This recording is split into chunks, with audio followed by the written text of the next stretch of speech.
یو اته اعمال داسې دي، اته کارونه چې په هغې سره الله پاک زموږ او ستاسو په روزګارونو کورونو او دارنګې په مالونو کې برکت اچوي، او دا د قرآن او د حدیث نه معلومیږي. یو په هغو کې دا ده چې اودس انسانو کې د اودس نه وروسته یو دعا ده. ابو موسی اشعري رضی الله تعالی عنه فرمایي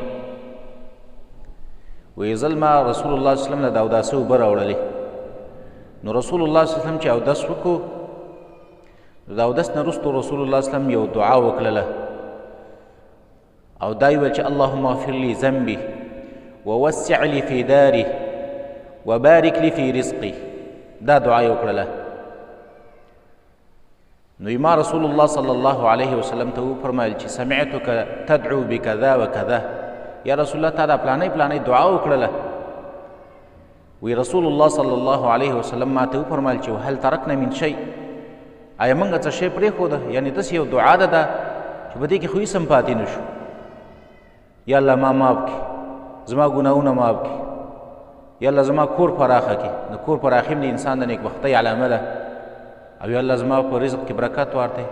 دا درې کارونه چې انسان ته میلاو شي، د دې نه بل غټ څه شی شته؟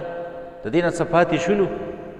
د دې وجې نه شیخ الباني رحمه الله فرمایي چې فقدنا البرکه فی بیوتنا لما ترکنا سنت نبینا. هغه وایي موږ په خپلو کورونو کې زموږ نه برکت اله ختم شو چې کله موږ د خپل نبي سنت پرېښودل. او د نبي سنت هم دغه دعا ده. او داسې نه وروستو دغه دعا ویل چې اللهم اغفر لي ذنبي ووسع لي في داري وبارك لي في رزقي. نو په دې سره الله پاک زموږ په مالونو او زموږ په کورونو کې الله برکت اچوي او زموږ په رزقونو کې. دویم کار چې په هغې سره برکت راځي په مال او په کور کې او په رزق کې، هغه اجتماعیت دی په طعام باندې. ډوډۍ خوري، طعام خوري، نو هغه په شریکه باندې خوره، بیل بیل مه کښېنه. ځکه حدیث کې راځي رسول الله صلی الله علیه وسلم فرمایي طعام الواحد یکفي الاثنین وطعام الاثنین یکفي الاربعه. رسول الله صلی الله علیه وسلم فرمایي د یو سړي طعام د دوه دپاره کافي کېږي، او د دوو کسانو طعام چې دی دا د څلورو دپاره کافي کېږي. روټۍ ته کښېنې یوازې ناستې، یو بل د ځان سره کښېنوه چې الله پکې برکت ورته. دوه کسان ناستې وئ، درېیم د ځان سره کښېنوه، درې ناست وئ، څلورم د ځان سره کښېنه. بیل بیل طعام مه خورئ. ماشومان د ځان سره کښېنوه. او دریم کار چې زموږ او ستاسو په مالونو کې الله پکې برکت اچوي او زموږ په رزقونو کې، هغه صدقه کول دي. یو حدیث کې راځي هر سحر یو دوه ملایکې دي چې هغې دا یوه فرشته او یوه ملک دا وایي چې اللهم اعطي منفقا خلفا. الله پاکه څوک چې ستا په لاره کې خرچه کوي نو الله پاک هغې له د هغې بدلې ورکوي، د هغه مالونه سیوا کړي، د هغې په مالونو کې برکت واچوي. او اللهم اعطي ممسکا تلفا، هغه بله ملک دا اواز لګوي چې یا الله څوک ممسک دی، څوک خرچه نه کوي، صدقه نه ورکوي د خپل مال نه، د هغې په مالونو باندې یا الله هلاکت راولي.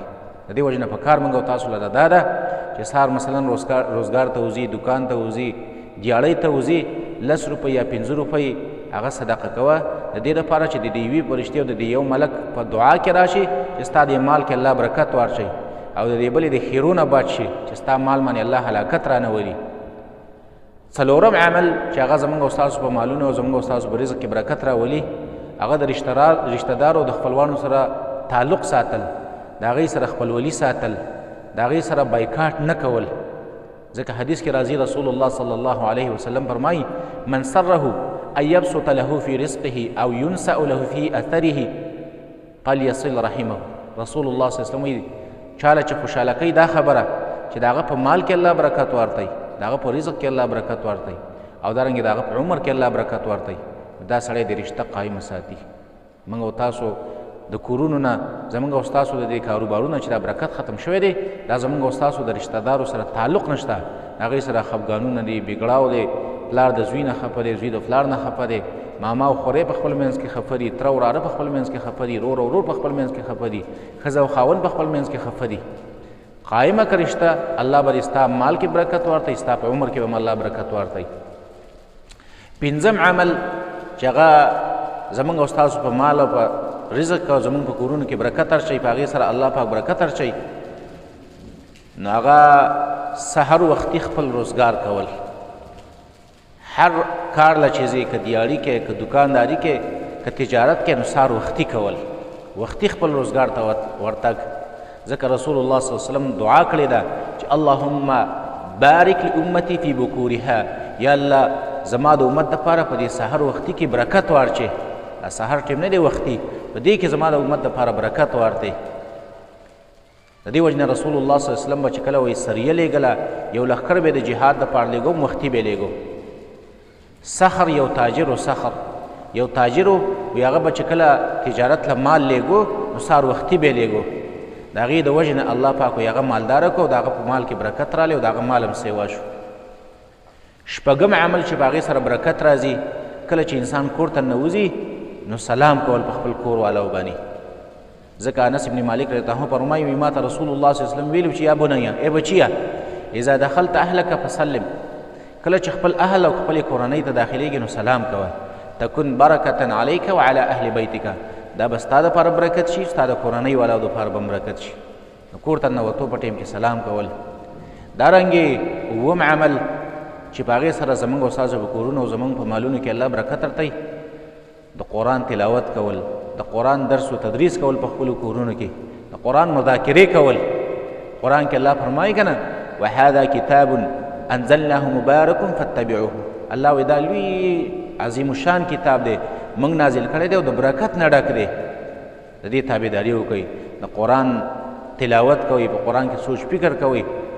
دارنګې د قرآن درس و تدریس کوئ په خپله کورنۍ کې. الله پاک به په دغه کورنۍ کې او په دغه مالونو کې الله پاک برکت واچوي. اتم عمل چې هغه موږ او تاسو کوو، په هغې کې الله پاک زموږ په رزق کې برکت ورته، هغه بسم الله ده. د خوراک په وخت کې بسم الله کول، دارنګې د کور در نوتو په وخت کې بسم الله کول.